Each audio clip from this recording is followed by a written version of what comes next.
Ma'am आपसे जानना चाहेंगे, अगर हम एक्ने फ्लेयर अप की बात करें तो हम कई बार ऐसा देखते हैं, बहुत सारे लोग हैं जो एक्ने से परेशान रहते हैं और ये समझ नहीं पाते कि एक्ने बार बार आ रहा है जा रहा है।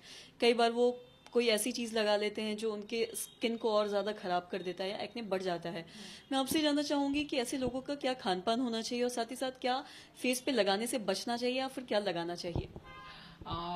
एक्ने ये हमारी सबसे ज़्यादा डिस्कस हुई हुई कंडीशन है और मुझे लगता है आजकल एक्ने की जो अमाउंट है या जो पेशेंट्स है वो जनरली बढ़ते जा रहे हैं। तो एक्ने के बारे में जानना बहुत ज़रूरी है।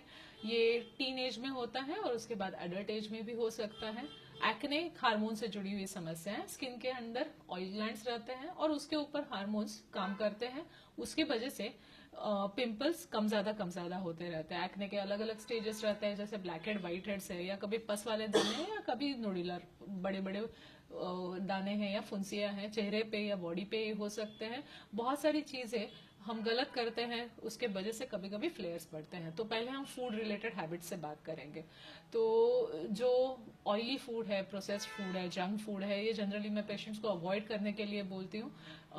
जो मिल्क प्रोडक्ट्स है या हाई ग्लाइसेमिक इंडेक्स वाले प्रोडक्ट्स है जिसके वजह से स्किन में बॉडी में ब्लड शुगर तुरंत बढ़ जाती है, तो ऐसी वाली चीजें अवॉइड करनी चाहिए। आइसक्रीम्स, चॉकलेट्स है, ये अवॉइड करनी चाहिए। आजकल जो लाइफस्टाइल का अर्बनाइजेशन हो रहा है उसके वजह से वेजिटेबल्स, फ्रूट्स या वाटर इनटेक का बहुत मात्रा में कम हो गया है, तो इसीलिए आपका खान पान बहुत ज्यादा इंपॉर्टेंट है।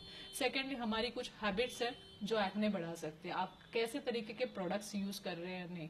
बहुत बार एक्ने बेसिकली ऑयल ग्लैंड से रिलेटेड है, तो ऑयली स्किन में ज्यादा होती है, बट हर किसी की स्किन ऑयली नहीं रहती। तो हम जब सोशल मीडिया ट्रेंड्स फॉलो करते हैं तो हर कोई सैलिसिलिक एसिड या ग्लाइकोलिक एसिड या एक्सफोलिएट्स, बहुत बार स्क्रब्स, ऐसे प्रोडक्ट्स यूज करते हैं। अगर आपके स्किन को ये ज्यादा एक्सफोलिएट कर रहे हैं या आपकी स्किन ड्रायर साइड पे है और आपने ऐसे प्रोडक्ट्स यूज किए तो आपको उससे साइड इफेक्ट हो सकते हैं। तीसरी और बहुत कॉमनली पाई जाने वाली इंडियंस की हैबिट है कि हम बहुत बार स्टीरॉयड क्रीम्स या ओटीसी काउंटर पे मिलने वाले प्रोडक्ट्स को यूज करते हैं, जैसे बेटनोएट या बीटामिथाजोन या क्लोबेटाजोल कंटेनिंग बहुत सारे प्रोडक्ट्स मार्केट में मिलते हैं और हमें लगता है हाँ ये पिंपल पे लगा दिया तो पिंपल गायब हो जाएगा।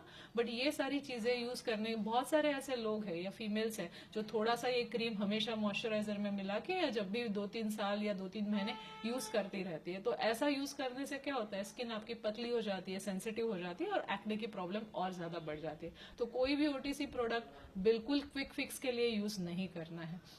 अभी और एक ट्रेंड में है कि विटामिन सी का सीरम है, तो बहुत सारे लोग लगा रहे हैं। तो या फेस वॉशेस में या सनस्क्रीन में विटामिन सी है, तो विटामिन सी वाली चीजें भी कभी कभी लगाने वाले प्रोडक्ट्स में होती है, तो उससे भी एक्ने फ्लेयर अप हो रहे हैं। बी कॉम्प्लेक्स के सप्लीमेंट्स से कभी कभी एक्ने फ्लेयर अप हो जाते हैं। जो आप मेकअप के प्रोडक्ट्स यूज करते हैं उसके वजह से भी एक टाइप के एक्ने होते हैं, जैसे हम बोलते हैं पोमेड एक्ने।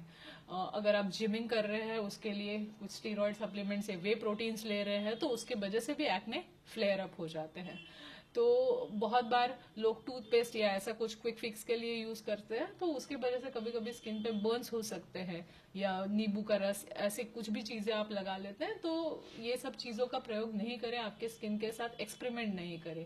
एक बहुत कॉमन हैबिट टीनेजर्स में पाई जाती है कि उनको सुंदर दिखना होता है या हर किसी को सुंदर दिखना होता है, तो वो जब भी पिंपल आता है तो उसको कुरेद के उसमें से दाना निकालने की कोशिश करते हैं या उसको स्क्रैच करने की कोशिश करते हैं। तो इन सब चीज के वजह से जो पिगमेंटेशन होता है वो स्किन के गहरे लेवल पे पहुंच जाता है और उसको ट्रीट करना डिफिकल्ट हो जाता है।